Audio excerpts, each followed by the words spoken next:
বাজে বিকেল 5টা, বাজেনি এখনো, 5 মিনিট বাকি আছে।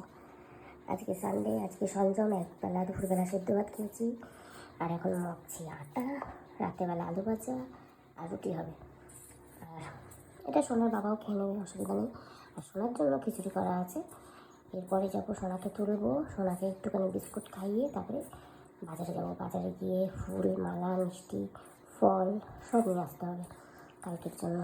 এনে রেখে দেবো, তাহলে সুবিধা হবে।